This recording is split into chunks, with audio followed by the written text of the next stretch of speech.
Hi guys, this is Allison from Alleycat Creations. How are you?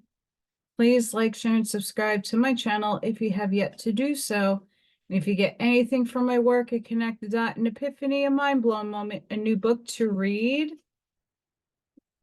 new author to explore, if you want to check out my website, alleycatcreations211.com, or email me if you're interested in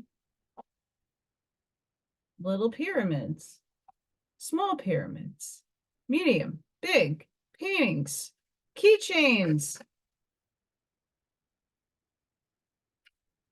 necklaces. Actually, I have one on made last night. Anything else that I do, please go check that out. Helps support me, the channel, and you get something in return besides knowledge. So I did a video yesterday. Very highly recommend going and viewing that. We're in it now. A lot of us are in that journey right now. I'm going to read The Secret Teachings of All Ages by Manly P. Hall.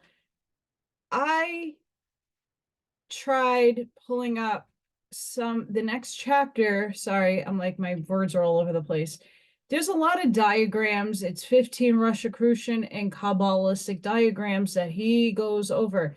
Problem is, I can't get some of them to be blown up enough for you to even understand what I'm reading. So I'm going to skip that chapter. If I could, in my daily research, compose all those, I will go back to that chapter. So I do apologize to anybody who's looking forward to that. I'm also, for the first time in 3 years, getting under the weather. I am not fully there yet.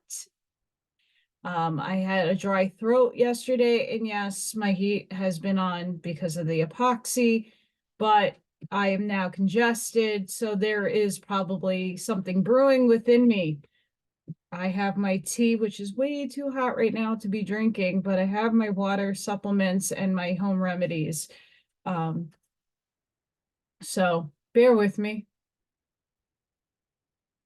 Hi. Alchemy and its exponents. Is the transmutation of base metals into gold possible? Is the idea one at which the learned of the modern world can afford to scoff? Alchemy was more than a speculative art, it was also an operative art. Since the time of the immortal Hermes, alchemists have asserted, and not without substantiating evidence, that they could manufacture gold from tin, silver, lead, and mercury. That the galaxy of brilliant philosophic and scientific minds who, over a period of 2,000 years, affirmed the actuality of metallic transmutation and manipulation, could be completely sane and rational on all other problems of philosophy and science, yet hopelessly mistaken on this one point, is untenable. Nor is it reasonable that the hundreds declaring to have seen and performed transmutations of metals could have been dupes, imbeciles, or liars. Those assuming that all alchemists were of unsound mentality would be forced to put in this category nearly all the philosophers and scientists of the ancient and medieval worlds. Emperors, princes, priests, and common townsfolk have witnessed the apparent miracle of metallic metamorphosis.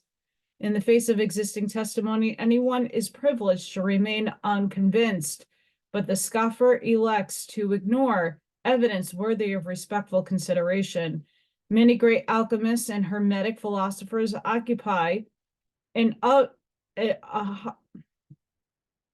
honored niche in the Hall of Fame, while their multitudinous critics remain obscure. To list all these sincere seekers after nature's great arcanum is impossible, but a few will suffice to acquaint the reader with the superior types of intellect who interested themselves in the abstruse subject. Among the most prominent names are those of Thomas Norton, Isaac of Holland, Basil Valentine, the supposed discoverer of antimony, Jean de Meung, Roger Bacon, Albertus Magnus. I'm going to take a stab at this name.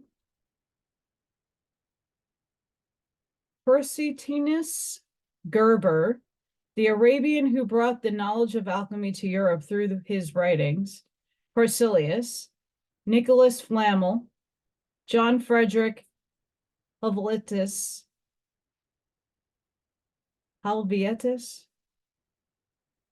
guys, I suck at names, Raymond Lully, Alexander Sethon, Michael Sendai Vogus, Count Bernard of Treviso, Sir George Ripley, Picus de Mirandola, John D., Henry Kunthrath, Michael Meyer, Thomas Vaughan, J.B. von Helmont, John Hayden, Lazarus Thomas Charnock, another one that I can't pronounce, Synth is something like that, Bishop of Ptolemais, Maru, the Commandant de Caligastrio, and the Commandant Saint Germain. There are legends to the effect that King Solomon and Pythagoras were alchemists, and that the former manufactured by alchemical means the gold used in his temple. Albert Pike takes sides with the alchemical philosophers by declaring that the gold of the Hermeticists was a reality. He says the Hermetic science, like all the real sciences, is mathematically demonstrable. Its results, even material, are as rigorous as that of a correct equation. The Hermetic gold is not only a true dogma, a light without shadow, a truth without alloy of falsehood. It is also a material gold, real, pure, the most precious that can be found in the mines of the earth. So must for the Masonic angle. I love that. William and Mary jointly ascended the throne of England in 1689, at which time alchemists must have abounded in the kingdom, for during the first year of their reign, they repealed an act made by King Henry IV, in which the sovereign declared the multiplying of metals to be a crime against the crown. In Dr. Sigismund Beckstrom's collection of alchemical manuscripts is a handwritten copy of the act passed by William and Mary, copied from chapter 30 of Statutes at Large for the first year of their reign. The act reads as follows, quote, "An act to repeal the statute made in the 5th year of King Henry IV, late King of England, wherein it was enacted, among other things, in these words, or to this effect, namely, that none from henceforth should use to multiply gold or silver, or use the craft of multiplication, and if any the same do, they shall incur the pain of felony. And whereas, since the making of the said statute, divers persons have by their study, industry, and learning arrived to great skill of perfection in the art of melting and refining of metals, and otherwise improving and multiplying them of their ores, which very much abound in this realm, and extracting gold and silver out of them, but dare not to exercise their said skill within this realm, for fear of falling under the penalty of the said statute, but exercise the same art in foreign parts, to the great loss and detriment of this realm. Be it therefore an act by the king and queen's most excellent majesties, by and with the advice and consent of the Lords spiritual and temporal and commons in this present parliament assembled, that from henceforth the aforesaid branch, article, or sentence contained in the said act, and every word, matter, and thing contained in the said branch or sentence shall be repealed, annulled, revoked, and forever made void. Anything in the said act to the contrary in any wise whatsoever notwithstanding. Provided always and be enacted by the authority of aforesaid that all the gold and silver that shall be extracted by the aforesaid art of melting or refining of metals, and otherwise improving and multiplying of them and their ores, as before set forth, be from henceforth employed for no other use or uses whatsoever, but for the increase of monies, and that the place hereby appointed for the disposal thereof shall be the Majesty's mints. Within the Tower of London, at which place they are to receive the full and true value of their gold and silver, so procured from time to time according to the essay and fineness thereof, and so for any greater or less weight, and that none of that metal of gold or silver so refined and procured by permitted to be used or disposed of in any other place or places within their Majesty's dominions. After the repealing measure had become effective, William and Mary encouraged the further study of alchemy. Dr. Franz Hartmann has collected reliable evidence concerning 4 different alchemists who transmuted base metals into gold, not once but many times. One of these accounts concerned a monk of the order of St. Augustine named Wenzel Celier, who discovered a small amount of mysterious red powder in his convent. In the presence of Emperor Leopold I, King of Germany, Hungary, and Bohemia, he transmuted quantities of tin into gold. Among other things which he dipped into his mysterious essence was a large silver medal. That part of the metal which came in contact with the gold-producing substance was transmuted into the purest quality of the more precious metal. The rest remained silver. With regard to the metal, Dr. Hartmann writes, quote, "The most indisputable proof, if appearances can prove anything, of the possibility of transmuting base metals into gold may be seen every one who visits Vienna. It being a metal preserved in the imperial treasury chamber, and it is stated that this metal, consisting originally of silver, has been partly transformed into gold by alchemical means by the same Wenzel Celier, who was afterwards made a knight by the Emperor Leopold I, and given the title Wenceslaus Ritter von Rindenburg.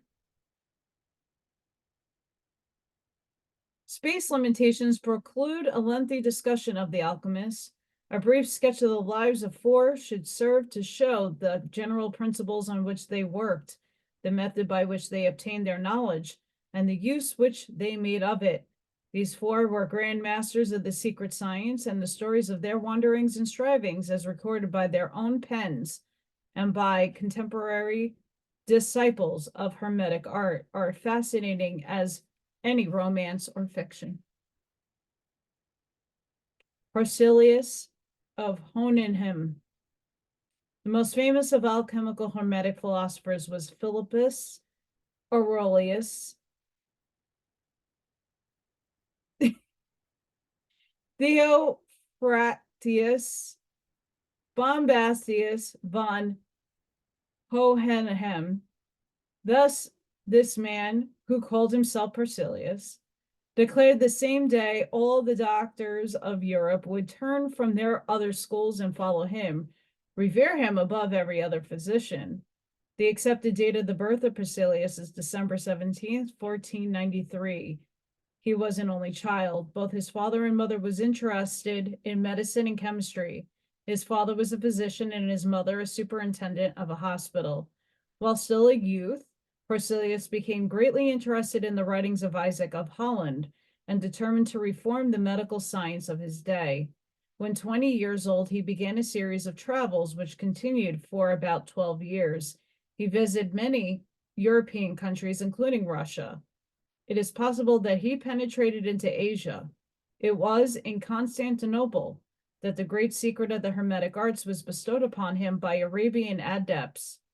His knowledge of the nature of spirits and the inhabitants of invisible worlds he probably secured from the Brahmins of India, with whom he came in contact either directly or through their disciples. He became an army physician, and his understanding and skill brought him great success. Upon his return to Germany, he began his long-dreamed reformation of the medical arts and sciences. He was opposed on every hand and criticized unmercifully. His violent temper of tremendously strong personality undoubtedly precipitated many storms upon his head, which might have been avoided had he been of a less Cossack disposition. He flayed the apothecaries, asserting that they did not use the proper ingredients in their prescriptions and did not consider the needs of their patients, desiring only to collect exorbitant fees for their concoctions.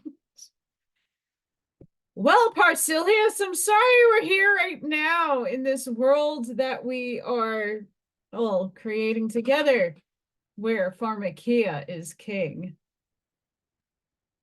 The remarkable cures which Parsilius effected only made his enemies hate him more bitterly, for they could not duplicate the apparent miracles which he wrought. He not only treated the more common diseases of his day, but it is said to have actually cured leprosy, cholera, and cancer. His friends claimed for him that he had all but raised the dead. His systems of healing were so heterodox, however, slowly but surely his enemies overwhelmed him and again forced him to leave the fields of his labors and seek refuge where he was not known. There is much controversy concerning the personality of Parsilius, that he had an irascible disposition that is no doubt. His hatred for physicians and for women amounted to a mania. For them he had nothing but abuse. As far as can be learned, there was never a love affair in his life. His particular appearance and immoderate system of living were always held against him by his adversaries. It is believed that his physical abnormalities may have been responsible for such of the bitterness against society, which he carried with him throughout all his intolerant and tempestuous life. He reputed intemperance brought upon him still more persecution, for it was asserted that even during the time of his professorship in the University of Basel, he was seldom sober. Such an accusation is difficult to understand in view of the marvelous mental clarity for which he has noted at all times, the vast amount of writings which he accomplished, the Strasbourg edition of his collected works in 3 large volumes, each containing several hundred pages, is a monumental contradiction of the tales regarding his excessive use of alcoholics. No doubt many of the vices of which he is accused were sheer inventions by his enemies, who, not satisfied with hiring assassins to murder him, sought to besmirch his memory after they had revengefully ended his life. The manner in which Parsilius met his death is uncertain, but the most credible account is that he died as an indirect result of a scuffle with a number of assassins who had been hired by some of his professional enemies to make away with the one who had exposed their chicanery. Few manuscripts are exact in the handwriting of Parsilius, for he dictated the majority of his works to his disciples, who worked them down. Professor John Maxim Stillman of Stanford University pays the following tribute to his memory. Whatever be the final judgment as to the relative importance of Parsilius in the upbuilding of medical science and practice, it must be recognized that he entered upon his career at Basel with the zeal and the self-assurance of one who believed himself inspired with a great truth and destined to effect a great advance in the science and practice of medicine. By nature, he was a keen and open-minded observer, whatever came under his observation, though probably also not a very critical analyst of the observed phenomena. He was evidently as unusual, self-reliant, and independent thinker, though the degree of originality in his thought may be a matter of legitimate differences of opinion.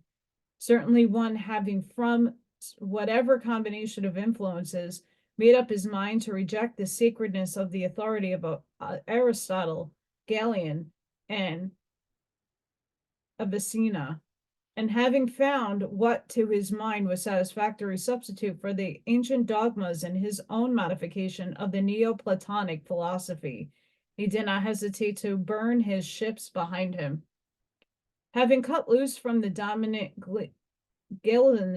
Galenism of his time, he determined to preach and teach, but the basis of the medical science of the future should be the study of nature, observation of patient, experiment and experience, and not the infallible dogmas of authors long dead.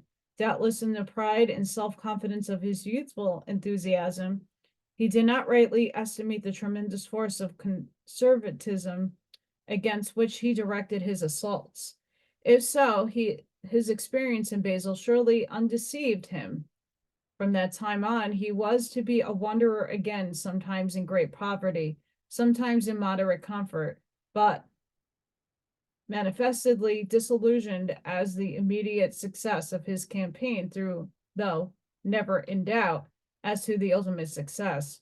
For to his mind, his new theories and practice of medicine were at one with the forces of nature, which were the expression of God's will, and eventually they must prevail. The strange man has nature a mass of contradictions, his stupendous genius shining like a star through the philosophic and scientific darkness of medieval Europe, struggling against the jealousy of his colleagues as well as against the irascibility of his own nature, fought for the good of many against the domination of the few. He was the first man to write scientific books in the language of the common people so that they all could read them. Even in death, Priscillius found no rest. Again and again, his bones were dug up and reinterred in another place. The slab of marble over his grave bears the following inscription: "Here lies buried Philip, the Theophathius, the famous doctor of medicine who cured wounds, leprosy, gout, dropsy, and other incurable malaise of the body with wonderful knowledge, and gave his goods to be divided and distributed to the poor. In the year 1541, on the 24th day of September, he exchanged life for death, to the living peace, to the sepulchre eternal rest." A.M. Stoddart, in her Life of Priscillius, gives a remarkable testimony of the love which the masses had for the great physician. Referring to his tomb, she writes, "To this day the poor pray there. Honehem's memory has blossomed in the dust to sainthood, for the poor have canonized him." When Gloria threatened Salzburg in 1831, the people made a pilgrimage to his monument and prayed him to avert it from their homes. The dreaded scourge passed away from them and raged in Germany and the rest of Austria. It was supposed that one early teacher of Priscillius was a mysterious alchemist who called himself Solomon Trismosin. Concerning the person, nothing is known, save that after years of wandering, he secured the formula of transmutation and claimed to have made vast amounts of gold. A beautifully illumined manuscript of this author, dated 1582 and called Splendor Solis, in the British Museum.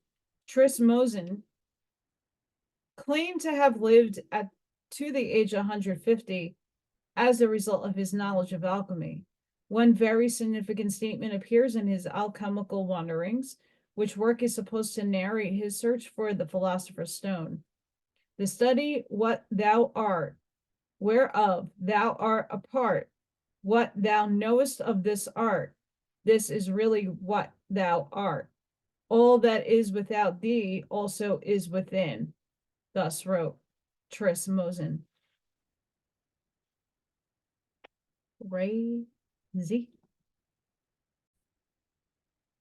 Raymond Lully. This most famous of all the Spanish alchemists was born about the year 1235. His father was Seneschal to James I of Aragon, and young Raymond was brought up in the court, surrounded by the temptations and profligacy abounding in such places. He was later appointed to the position which his father had occupied. A wealthy marriage ensured Raymond's financial position, and he lived the life of a grandee. One of the most beautiful women at the court of Aragon was Donna Ambrosia Eleonora de Castillo, whose virtue and beauty had brought her great renown. She was at the time married and was not particularly pleased to discover that young Lully was rapidly developing a passion for her. Wherever she went, Raymond followed, and at last, over a trivial incident, he wrote some very amorous verses to her, which produced an effect quite different from what he had expected. He received a message inviting him to visit the lady. He responded with alacrity. She told him that it was only fair that he should behold more of the beauty concerning which he wrote such appealing poems, enjoying a side part of her garments, disclosed that one side of her body was nearly eaten away by a cancer. Raymond never recovered from the shock. It turned the entire course of his life. He renounced the frivolities of the court and became a recluse. Sometime afterwards, while doing penance for his worldly sins, a vision appeared to him in which Christ told him to follow in the direction in which he should lead.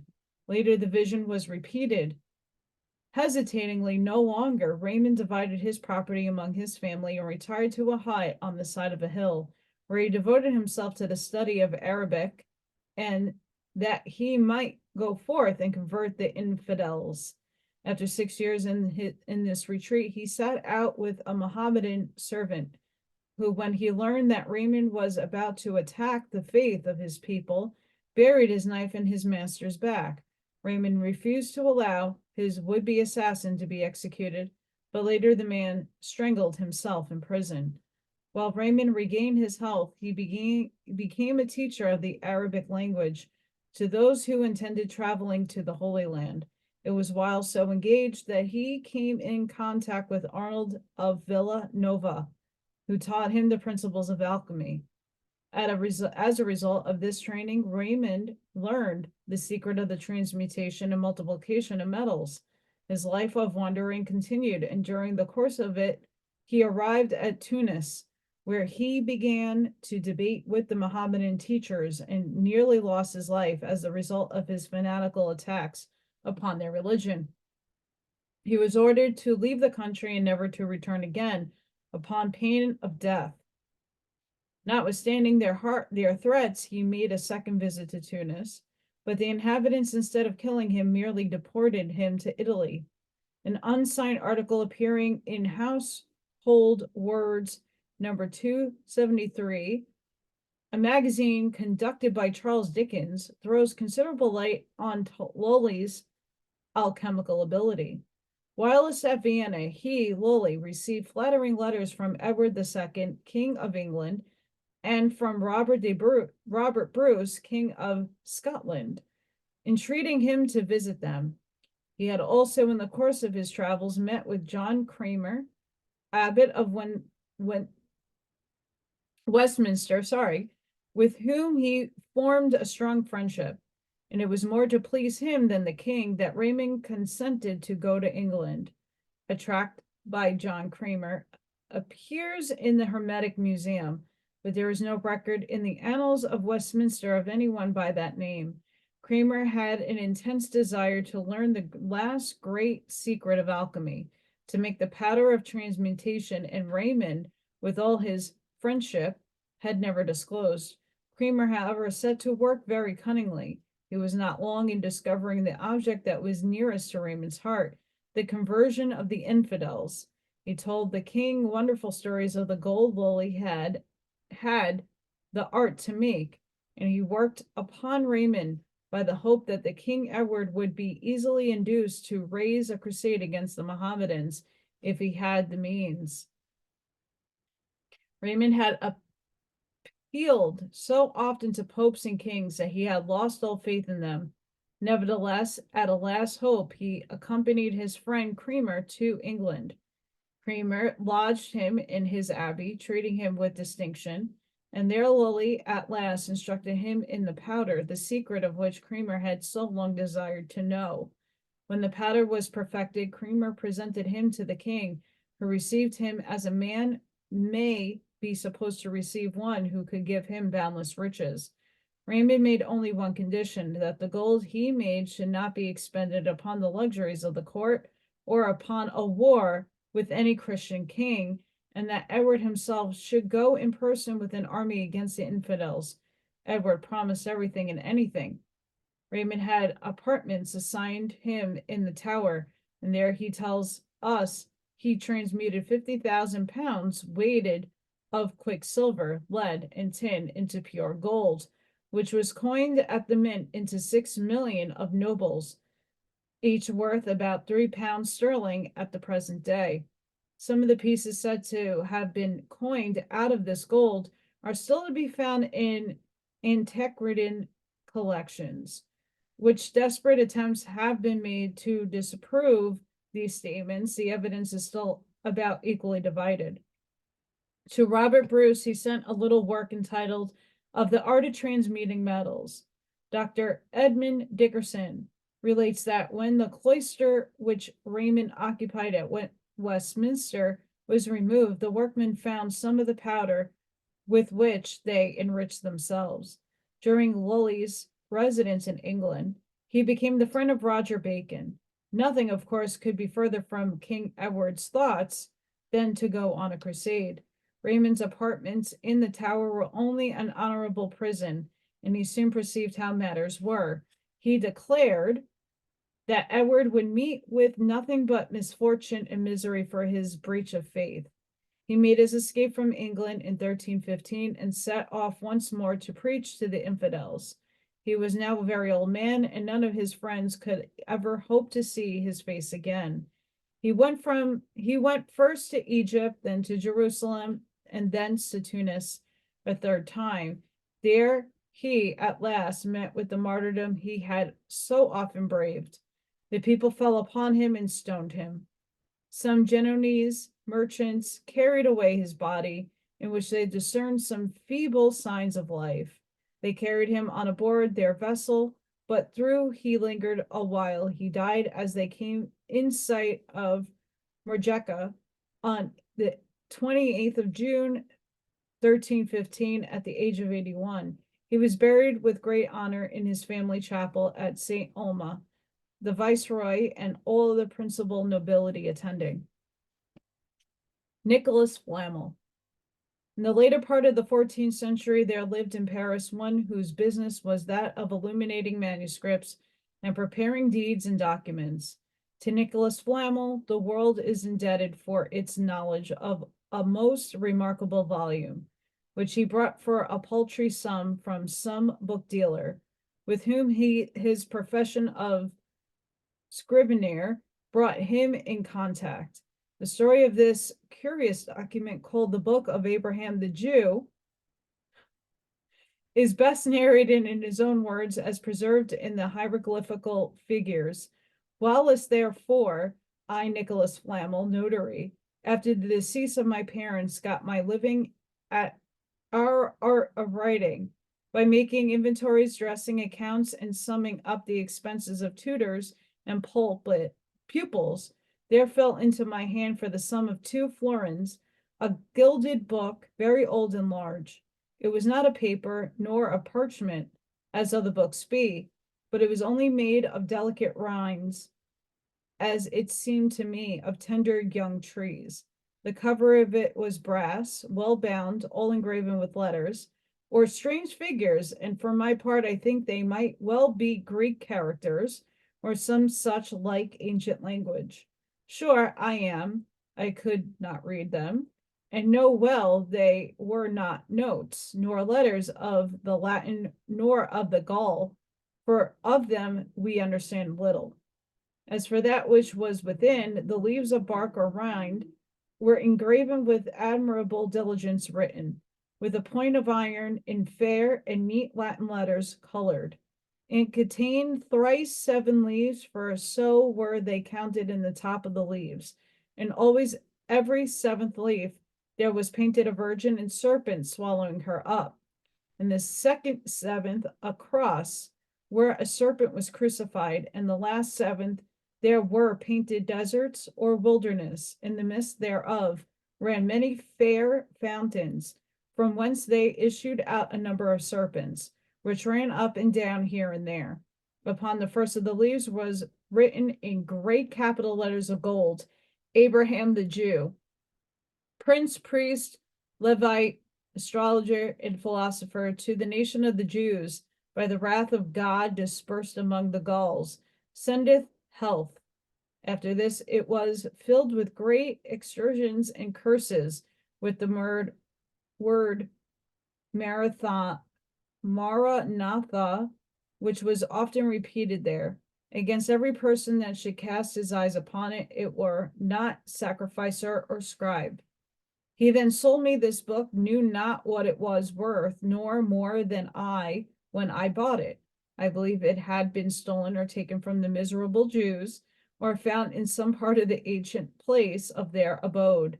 Within the book, in the second leaf, he comforted his nation, counseling them to fly vices, and above all idolatry, attending with sweet patience the coming of the Messiahs, who should vanquish all the kings of the earth and should reign with his people in glory eternally.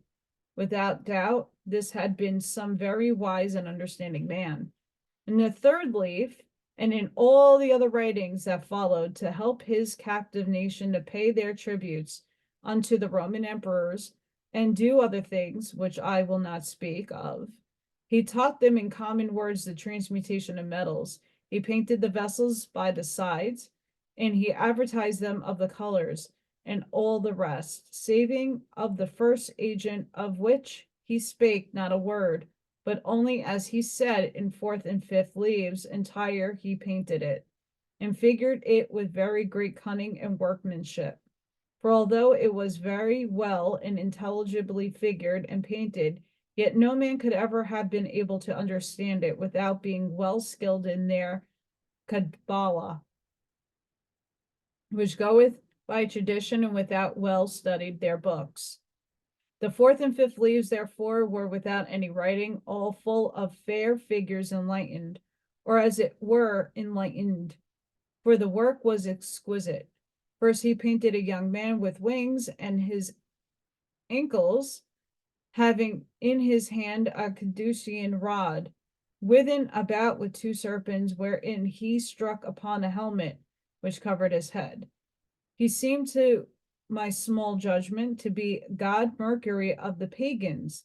Against him there came running and flying with open wings a great old man, who upon his head had an hourglass fastened, and in his hand a book, or scythe, like death, with the which in terrible and furious manner he would have cut off the feet of Mercury.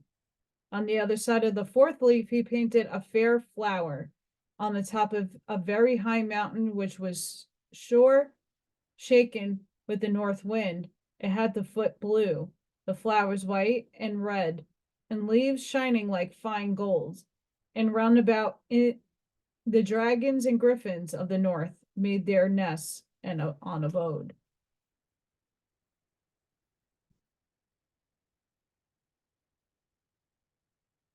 Sorry, guys, 1 minute.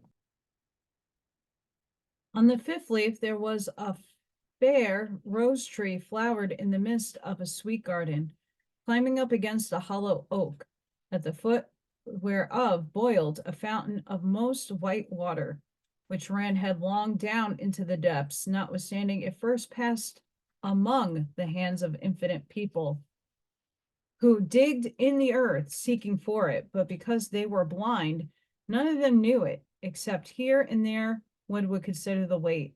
On the last side of the fifth leaf there was a king with a great bastion, who made it to be killed in his presence by some soldiers, a great multitude of little infants, whose mothers wept at the feet of the unpitied soldiers, the blood of which infants were afterwards by another soldiers gathered up and put in a great vessel, wherein the sun and the moon came to bathe themselves. and because this history did represent the more part of that of the innocent slain by Herod, and that in this book I learned the greatest part of the art. That was one of the causes why I placed in their churchyard these hieroglyphic symbols of the secret science, and thus you see that which was in the first 5 leaves. I will not represent unto you that which was written in good and intelligible Latin, and all that other written leaves, for God would punish me, because I should commit a greater wickedness than he who, as it is said, wished that all the men of the world had but one head, that he might cut it off with one blow. Having with me, therefore, this book, I did nothing else day or night, but study upon it, understanding very well all the operations.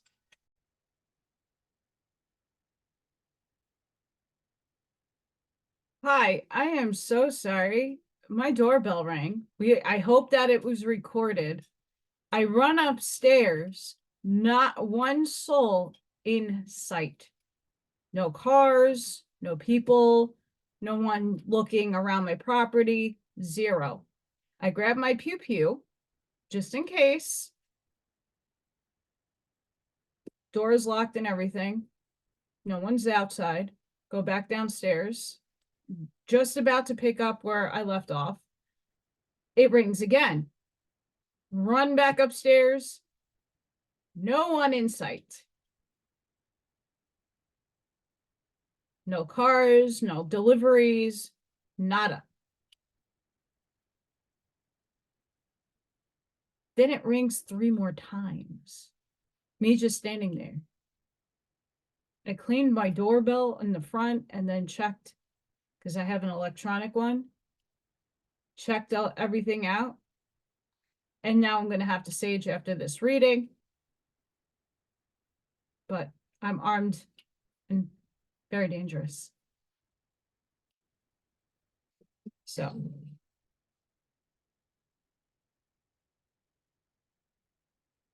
let's commence. And I don't remember where I left off, so we're just going to have to wing it here.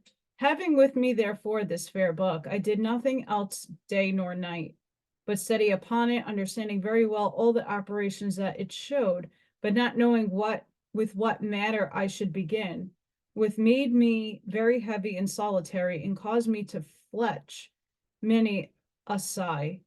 My wife, Pernelia, whom I loved as much and as myself, and had lately married, was much astonished at this, comforting me and earnestly demanding if she could by any means deliver me from this trouble.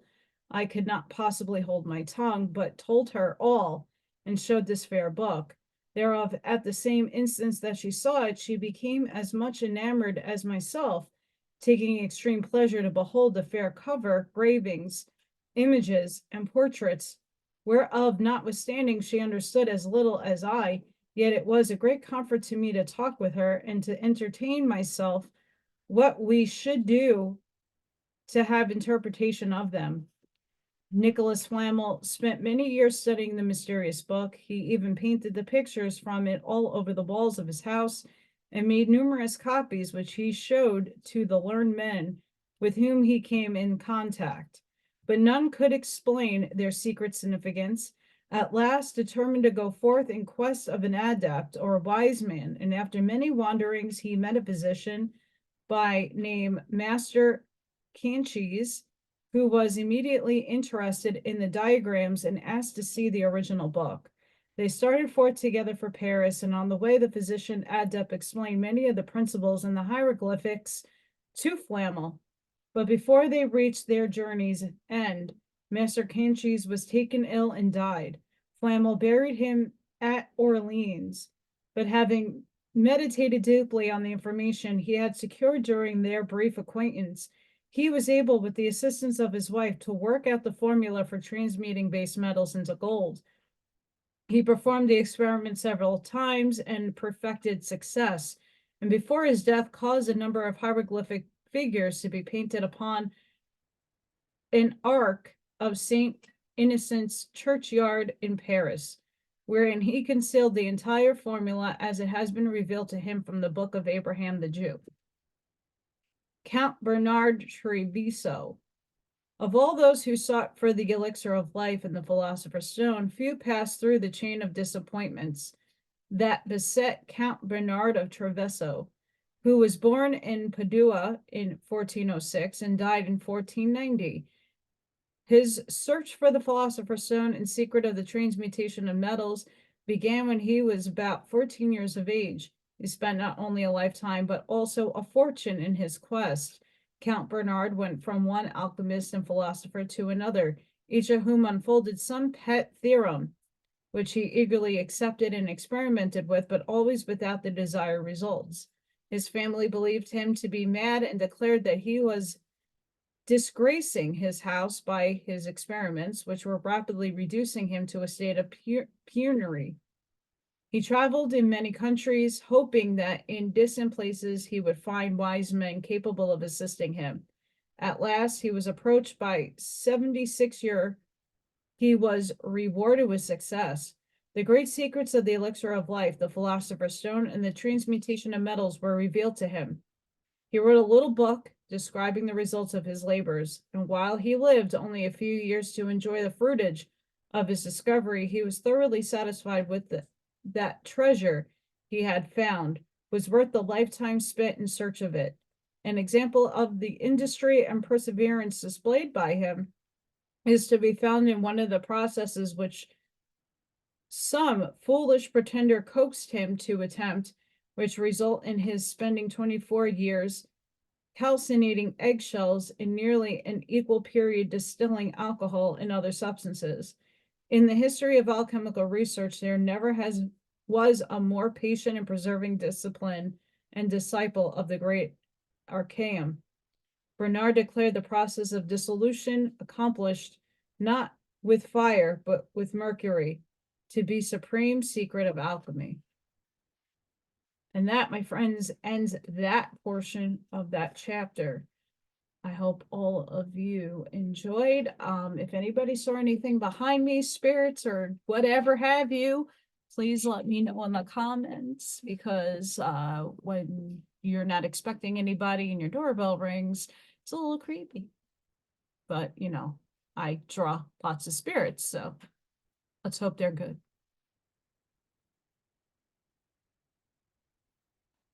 That tea is really good.